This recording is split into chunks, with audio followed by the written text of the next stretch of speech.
Good evening बच्चों। फिर class 11 के लिए हम फिजिक्स सब्जेक्ट में अगला लेसन 2 लेकर के आप लोगों के सामने आ गए। उस लेसन का नाम है मात्रक मापन तथा त्रुटि विश्लेषण, यानी unit measurement and error analysis. ये लेसन का नाम है। इसमें बस आज हम इंट्रोडक्शन के तौर पर आप लोग समझा रहे हैं, फिर अगले दिन से लिखवाना स्टार्ट करेंगे। आज केवल आप लोग समझ लीजिए इसमें क्या आना है। इसमें देखिए, आप तमाम भौतिक राशियां पढ़ते आए हैं जो भौतिक विज्ञान में प्रयुक्त होती हैं। जैसे लंबाई है प्रयुक्त होती है, द्रव्यमान प्रयुक्त होता है, समय प्रयुक्त होता है। यह सब देखा जाए तो यह सब भौतिक राशियां हैं। इसी तरह और भी प्रयुक्त होगा, वह सब भौतिक राशियां रहेंगी।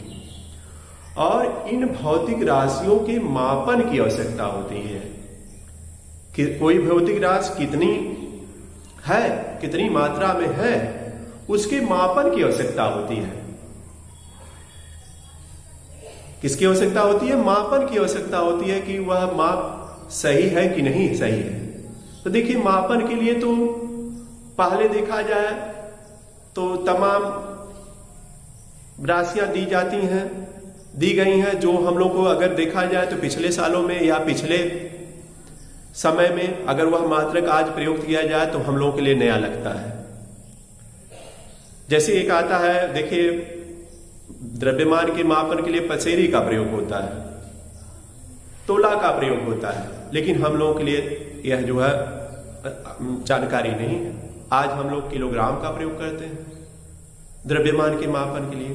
तो यह जो मापन के लिए प्रयुक्त हम लोग करते हैं, यह मात्रक होता है। जैसे द्रव्यमान का मात्रक किलोग्राम हुआ तो यह मात्रक होता है। और जो मात्रक जिसको यूनिट बोलते हैं, यह मात्रक सार्वभौमिक होता है, यानी सब लोग मानते हैं और सरकार द्वारा यह प्रमाणित होता है।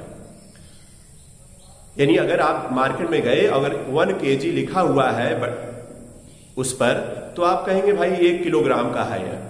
लेकिन अगर वही ईंट कोई कह दे 1 किलोग्राम का यह है, तो आप मापने उसको मानेंगे नहीं। वजह क्या है?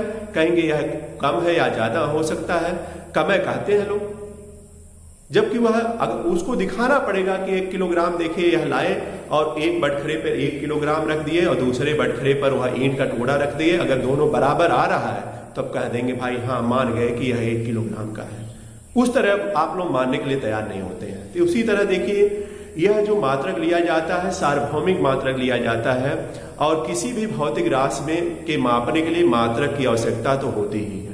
अगर मात्रक नहीं रहेगा तो माप नहीं हो पाएगी। जैसे द्रव्यमान का मात्रक किलोग्राम में यूज करते हैं, ग्राम यूज करते हैं, और भी मात्रक यूज करते हैं।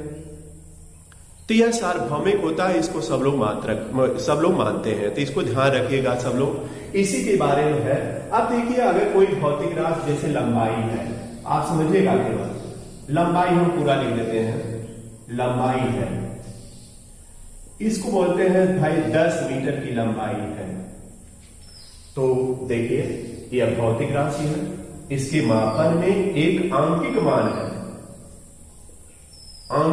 है, और दूसरा इसकी यूनिट मात्रक है, जिसको बोलते हैं मात्रक या यूनिट, इसी को बोलते हैं।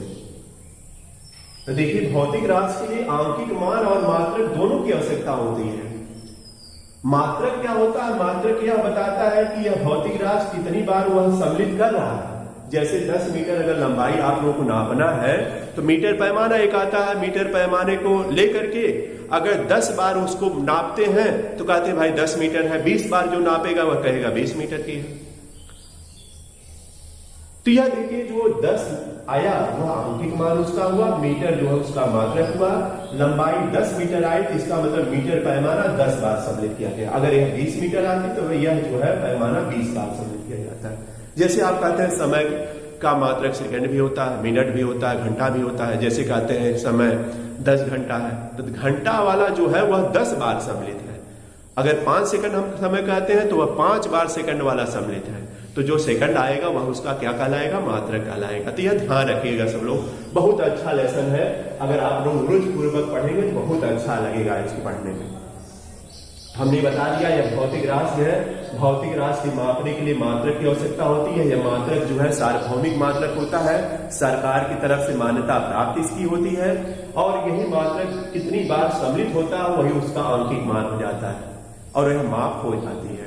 जैसे हम कहें 10 किलोग्राम वजन, जैसे या द्रव्यमान कहें 10 किलोग्राम तो द्रव्यमान यह भौतिक राशि है, 10 उसका आंकिक मान है और जो किलोग्राम में मैं बताया हुआ उसका मात्रक होगा।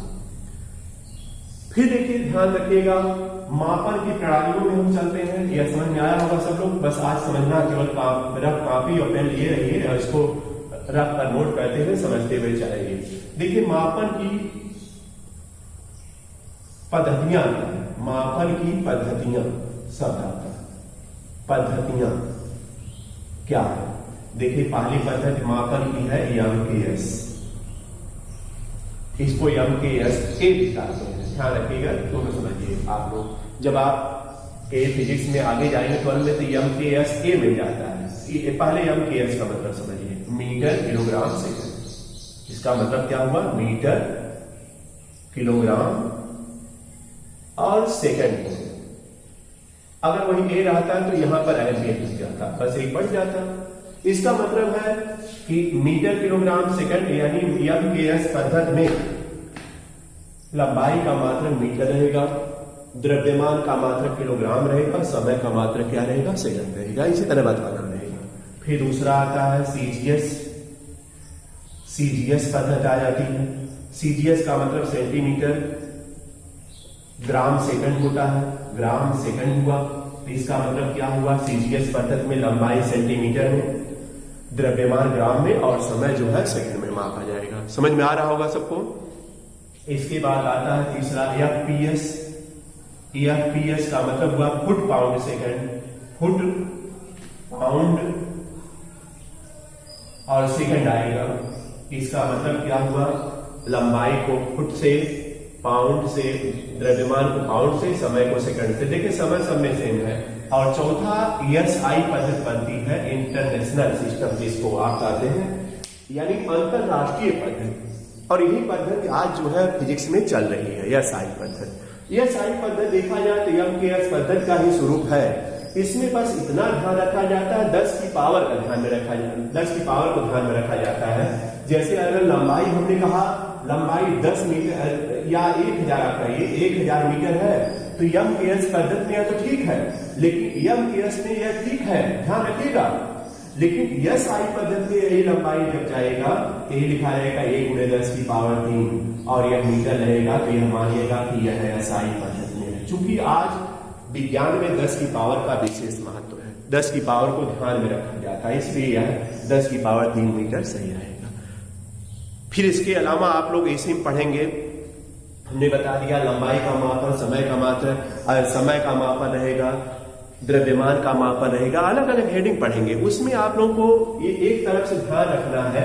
जैसे देखिए पिछले क्लासों में बताया जाता है, लेकिन कुछ बच्चे ध्यान नहीं देते हैं और वही जो है उनकी कमजोरी का कारण बन जाता है कि क्यों कमजोर हुए, तो वही कारण बन जाता है।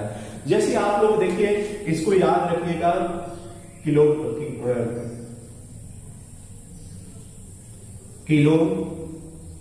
हेक्टो, डेका, यहां पर ग्राम, डेसी, सेंटी, मिली, इसको ध्यान रखिएगा सब लोग।